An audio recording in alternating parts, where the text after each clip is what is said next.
क्या अभी आपने ऐसा सोचा है कि आप कुछ सोच रहे हैं और आपके सोचों से कोई एक ऐड आपको दिखा दे, आपको कुछ दिमाग में थॉट्स आए और उन थॉट्स को पढ़ के कोई मशीन वर्ड्स लिख दे? कितनी अच्छी टेक्नोलॉजी होगी ना। आप पलंग पे बैठे रहोगे, बिस्तर पे बैठे रहोगे, अपने टेबल पे बैठे हो और आप सोच रहे हो, कंप्यूटर वो सब टाइप कर रहा है, यानी आपके थॉट्स को वर्ड में कन्वर्ट कर रहा है, आपको टाइप भी नहीं करना। और ये वो पैराडाइम है, ये वो इलाका है जहाँ न्यूरो साइंस जा रहा है।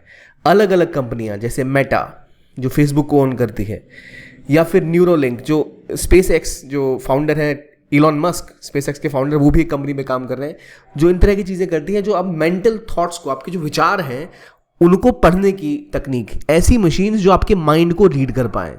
और इसके ऊपर रिसर्च किया जा रहा है, माइंड को रीड करके वो बता पाएँ कि आपका क्या सिचुएशन है, मेंटल क्या प्रॉब्लम है। अगर कुछ लोग डिसेबिलिटी से पीड़ित होते हैं तो उनके इलाज में इसकी टेक्नोलॉजी का इस्तेमाल हो रहा है कि जो भी आप सोचोगे उस चीज़ को वो सीधी तरीके से उठा के कहेंगे, अच्छा जो आप सोच रहे हो इसकी वजह से आपको कोई प्रॉब्लम आ रही है। मान लो डिसेबिलिटी से कोई ग्रस्त है या फिर कोई डिफरेंटली एबल्ड है, तो ऐसे लोगों के अंदर कोई भी डिसेबिलिटी अगर है, वो अगर न्यूरोटिक डिजीज़ है, दिमाग की किसी कमी की वजह से हो रहा है, या फिर दिमाग की कमी मतलब दिमाग की न्यूरॉन्स ठीक से एक दूसरे से कम्युनिकेट नहीं कर पा रहे, बात नहीं कर पा रहे, इसलिए अगर समस्या हो रही है तो ये मशीनें उसे ठीक कर सकती हैं।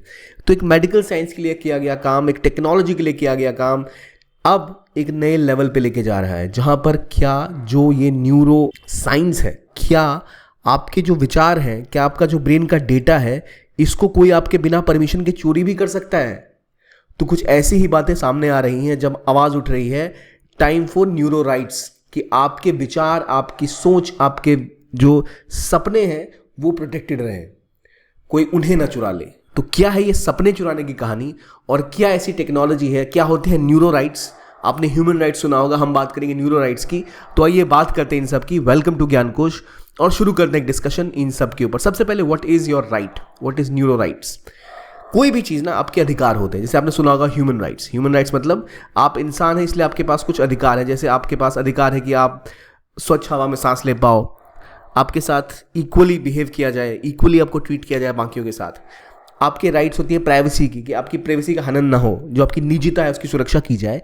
लेकिन क्या ऐसे न्यूरो राइट्स भी होते हैं जहां पर आपका जो थॉट्स है, आपका जो ब्रेन का डेटा है वो भी प्रोटेक्टेड रहे? तो यही बात है, अब बात आ रही है protection against abuse of brain data. क्योंकि जो कंपनी ऐसी टेक्नोलॉजीज पे काम कर रही है जो आपके थॉट्स को पढ़कर उसे कंप्यूटर पे उतारेंगी, आप जो सोचेंगे उसको टाइप आउट कर देगी, क्या वही चीज़ आपको लेके ऐसे लेवल पे ना चली जाए जहां आपके डेटा को चुरा कर वो आपको ऐड दिखाना शुरू कर दे? आप कुछ सोचें, अभी हम कुछ बोलते हैं कभी कभी तो हमें लगता है हमें ऐड दिखने लग गया। क्या ऐसा हो जाएगा कि हम कुछ सोचें और वो माइंड रीडिंग मशीन हमारे माइंड को रीड करके हमें उसी चीज़ का ऐड दिखाने लग जाए? यानी हमारे जो थॉट्स हैं, हमारे जो विचार हैं, क्या उन्हें ही चोरी करके जो हमारे आइडियाज़ हैं उनको कोई कंपनी चोरी तो नहीं कर लेगी बाद में? जिस तरह की टेक्नोलॉजीज बढ़ रही हैं, हमारी ब्रेन एक्टिविटी को पढ़ के, हमारे न्यूरोटिक जो मैसेजिंग है दिमाग की, ये मशीनें उसको पढ़ के ट्रैक करती हैं कि भाई क्या आप सोच रहे हो। लेकिन बात यह है कि उन्हीं एक्टिविटीज़ के थ्रू आपके ब्रेन में आइडियाज़ जनरेट होते हैं, और अगर कोई मशीन उन आइडियाज़ को भी चोरी कर ले तो क्या उन आइडियाज़ से जो आपके इन्वेंशंस हैं, जो आपकी सोच है, उसको चोरी करके वो कुछ और डेवलप तो नहीं कर लेगी? और जैसे मेटा, फेसबुक की जो कंपनी है मेन मेटा, जिसके अंदर फेसबुक आता है, उसने फोकस किया हुआ है कि वो चाहते हैं कि ब्रेन मैपिंग टेक्नोलॉजी पर और काम करें, ताकि आसानी के साथ लोगों को जो भी सुविधाएं प्रोवाइड की जाए, आप सोचो और काम हो जाए। बातें बहुत अच्छी लगती हैं, लेकिन अगर उसका दुरुपयोग होता है तो आपके जो विचार हैं, आपके जो थॉट्स हैं, जो अभी तक केवल आपको पता है, वो भी सबको पता चल जाएंगी। तो एक बात अभी से चल रही है कि रिक्वायरमेंट है कि ये जो ब्रेन कोडिंग होती है, जो ब्रेन मैपिंग होती है, ब्रेन को रीड करने वाली मशीनें हैं, इसको ध्यान में रखते हुए हमें पहले ही ऐसे नियम बनाने पड़ेंगे कि हमारे जो विचार हैं, हमारे जो न्यूरो राइट्स हैं वो बचे, उनको, हमारी सोच को, हमारे विचारों को कोई चुरा ना ले हमसे। और उसके लिए अभी ज़रूरत है लॉज बनाए जाने का। मैं आपसे पूछता हूँ कि अगर आपको पता है कि कोई मशीन आपकी हर बात रिकॉर्ड कर रही है, जैसे हम देखते हैं गूगल होम होता है, या फिर एलेक्सा अमेजॉन का स्पीकर होता है, जिसमें आप बोलिए और वो आपके लिए बल्ब जला देगी, बोलिए और वो आपके लिए गाना बजा देगी, लेकिन वो आपकी सारी बातों को सुन रही है। तो अमेजॉन के पास वो सारी चीज़ें हैं जो आपने इस रूम में बोली है, क्योंकि वो हर चीज़ रिकॉर्ड करती है।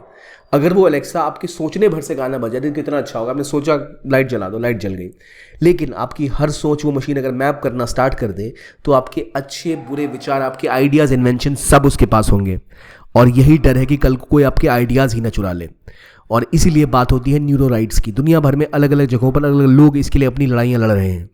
इसके बारे में थोड़ा और समझेंगे, लेकिन उससे पहले आपके लिए एक इंपॉर्टेंट इन्फॉर्मेशन है मेरे पास। अगर आप यूपीएससी की तैयारी कर रहे हैं और आपका एम है 2025 में यूपीएससी को क्रैक करना, आप कोचिंग अफोर्ड नहीं कर पा रहे, या आप दिल्ली में नहीं है, या ऐसे शहरों में नहीं है जहाँ अच्छी कोचिंग्स अवेलेबल है, या आपको जहाँ कोचिंग मिल भी रही है वहाँ आपको डाउट है क्वालिटी के ऊपर, तो उन सब का सोल्यूशन है आपके लिए पीडब्ल्यू ओनली आईएएस के कोर्सेज, फाउंडेशन कोर्सेज 2025 बैचेस के लिए, जो आपको प्रिपेयर करेंगे आपकी इस जर्नी के लिए, जहां आपको सारे करंट अफेयर्स की क्लासेस मिलेंगी, हर टॉपिक डिटेल में पढ़ाया जाएगा, आपको पूरी तरह तैयार किया जाएगा अपनी इस जर्नी के लिए। जो भी आपको सपोर्ट चाहिए, जिस तरह पे आपको किस तरह किताबों को पढ़ना है, नोट्स कैसे बनाने हैं, किन टॉपिक्स को कैसे हैंडल करना है, कहाँ ज़्यादा प्रायोरिटी रखनी है, इन सभी चीज़ों का सवाल जो आपके दिमाग में आता है, इनका आंसर आपको मिलेगा इस ऑनलाइन कोर्स में, और वो भी at a very affordable price of just 10,999, केवल 10,999 रुपये में सुविधा आपको अवेलेबल होगी, आपके घर बैठे आपको मिल जाएगी। और क्योंकि क्लासेस लाइव होती हैं, क्लासेस में आपको बहुत ज़रा इंटरेक्शन करने का मौका मिलेगा कमेंट्स के थ्रू, तो आपके लिए बहुत एक फ़ायदे का सौदा है। अगर आप चाहते हैं इस कोर्स के बारे में जानना, तो इसके लिंक हमारे कमेंट सेक्शन में पिन मिल जाएंगे या फिर डिस्क्रिप्शन में मिल जाएंगे। Do go head and have a look at it. और बहुत ही सुनहरा अवसर है आपके लिए, एट दिस कॉस्ट इतनी high quality classes top notch faculties के साथ रियरली अवेलेबल होती है। So do grab these courses, जो इंग्लिश और हिंदी दोनों में उपलब्ध है। जब आप ये सोच रहे हो तो आपकी इसी सोच को कि भाई कहाँ कोचिंग ज्वाइन करूं, अगर कोई पकड़ ले और उसी के हिसाब से आपको ऐड दिखाना स्टार्ट कर दे, तो आपको कैसा लगेगा? अगर जो आप सोच रहे हो इस चीज को ध्यान रखते कोई सरकार, गवर्नमेंट आपके दिमाग के आइडियाज को उठा ले और वहां के हिसाब से अपने लॉज बना दे, तो कैसा लगेगा आपको? तो इसका एक वॉरफेयर में इस्तेमाल, इसकी आपकी प्राइवेसी का छीना जाना, ये माइंड रीडिंग मशीन्स जो आ रही हैं, एक समय के बाद एआई का इस्तेमाल करके या और टेक्नोलॉजीज का इस्तेमाल करके, ये निकट भविष्य में तो नहीं होने वाला, लेकिन जब भी ये होगा तो ये हमारे लिए बहुत बड़ा खतरे का सबब बन सकता है। इसलिए बहुत ज़रूरी है कि हम अभी से प्रिपेयर रहें और समझें अपने न्यूरो राइट्स को। देखिए ये राइट्स, ये जो मशीनें हैं बनाई क्यों जा रही है, पहली बात तो इससे फ़ायदा, जैसे मैंने बताया, आप सोचोगे और चीज़ें चल पड़ेंगी, कंप्यूटर काम करने लगेगा। अगर कोई आप जैसे कोई व्यक्ति हैं जिनके हाथों में कोई दिक्कत है या पैरालाइज्ड हो गए किसी वजह से या बोल नहीं पाते, इन सभी लोगों के लिए ऐसी मशीन होंगी, वो सोचेंगी और मशीन वो बोलेगी, वो सोचेंगी और मशीन काम करेगी। तो जो एक एडवांटेज है, मान लो आप बहुत ज़्यादा ताकतवर नहीं हो, आप कुछ काम नहीं कर सकते और आपके पास कोई कोडिंग की रीडिंग भी नहीं है, कोडिंग नहीं आती आपको, तो आप कैसे किसी मशीन को ऑपरेट करोगे? वो लेवल आ जाएगा आपके सोच को ही पकड़ के वो मशीन काम कर लेगी, उसको खुद मशीन लैंग्वेज में कन्वर्ट करेगी, कोड बनाएगी और सारे काम हो जाएंगे। इसके लिए इम्प्लांट्स की बात की जाती है, दिमाग में इम्प्लांट्स लगाए जाएंगे आपके मस्तिष्क में, जो इन मशीनों को डालेंगे, जिनके वेव्स को फिर वो पढ़ के जो पैरालाइज लोग हैं या जिस तरह की जो दिक्कतें उनको हैं, इन सबको सॉर्ट आउट करने के लिए मशीनें तैयार की जा रही हैं। तो इन द एंड ये मशीन आपके दिमाग की चीज़ों को रीड कर पाएंगी।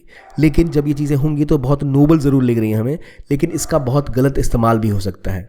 यानी आपके पास राइट तो होना चाहिए ना कि मेरे दिमाग की, मेरे विचारों को कोई ना पढ़े, कोई फ्यूचर में हमारे न्यूरो राइट्स होने चाहिए। इसी राइट्स को लेकर अब दुनिया भर में बातें की जा रही हैं कि हमें लॉज की ज़रूरत है। और एक प्रोफेसर स्पेसिफिकली, जैसे प्रोफेसर नीता फरन है, ये लगातार कहती हैं कि हमें एकलौता एरिया जो हमारा बचा हुआ है, हमारे घर में लोग घुस गए, हमारे देशों में लोग घुस गए, टेक्नोलॉजी घुस गई, एड्स घुस गए, हमारे ड्राइंग रूम तक में स्पीकर्स हैं जिनमें एड्स आते हैं, टेलीविज़न पे एड्स आते हैं, मोबाइल हमारी बातें सुन रहा है, सारी तो नहीं मगर कुछ चीज़ें तो सुन ही रहा है हमारी। तो उनका कहना है कि एक हमारा सर ही बचा था ना भाई, जो अभी तक किसी ने एनक्रोच नहीं किया, कल को हमारे भेजे में भी घुस जाओगे लोग तो फिर क्या होगा? So we need to save our private thoughts from this technology. और ये पूरी लड़ाई लड़ी जा रही है, बैटल फॉर योर ब्रेन नाम की इनकी किताब है, उसमें जहाँ इन्होंने कहा है लॉ मेकर्स को इंश्योर करना चाहिए कि ऐसे कानून बने कि हमारे न्यूरो राइट्स प्रोटेक्ट हो। और ठीक वही ज़रूरत है आज इंडिया में भी कि हम प्रोएक्टिवली इसकी बात करें। लोग ये भी कहते हैं कि ऑलरेडी ऐसे लॉज हैं जो हमारे लॉ बुक में है, जो इन चीज़ों की बात करते हैं कि you don't need to worry about much. Regulation पहले से है कि आपके जो पर्सनल विचार हैं उसको चोरी नहीं किया जाएगा, जो आपकी पर्सनल प्राइवेसी है उसका सम्मान किया जाएगा। लेकिन अगर गवर्नमेंट ही इसके ऊपर तुल जाए कि भाई हमें पता लग जाए कौन कहाँ वोट डालने वाला है, किस पार्टी का कौन समर्थक है, और जो हमारा ब्रेन डेटा है, जैसे अभी आधार का डेटा लीक हो जाता है, हमारा ब्रेन डेटा अगर लीक हो गया और कंपनीज को मिल गया तो क्या तबाही मच सकती है।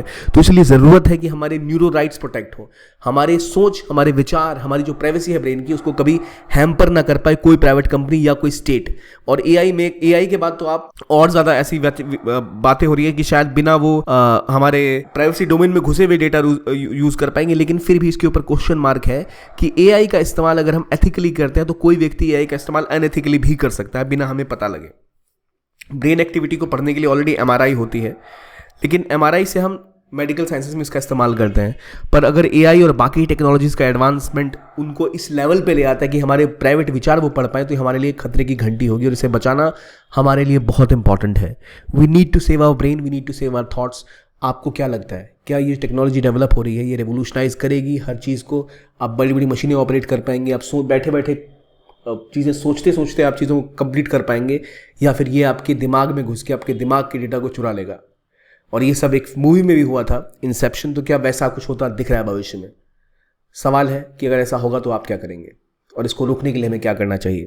अभी इंडिया में ये डिबेट शुरू ही हुई है, लेकिन ज़रूरी है कि हम इसके लिए पहले से तैयार रहें, क्योंकि जब ये टेक्नोलॉजी आएगी हमें इसके लिए प्रिपेयर्ड रहना पड़ेगा। हमारे पास एक बहुत बड़ी पॉपुलेशन है जो अभी तक तैयार नहीं है, उन्हें नहीं पता उनके राइट्स क्या हैं, तो इन्हें बचाने के लिए और इनको तैयार रखने के लिए ऑलरेडी हमें रिक्वायरमेंट है ऐसे स्टेप्स उठाने की। ये था आपका वीडियो, देखने के लिए बहुत बहुत धन्यवाद। कीप ऑन वॉचिंग ज्ञान कोश and have a nice day.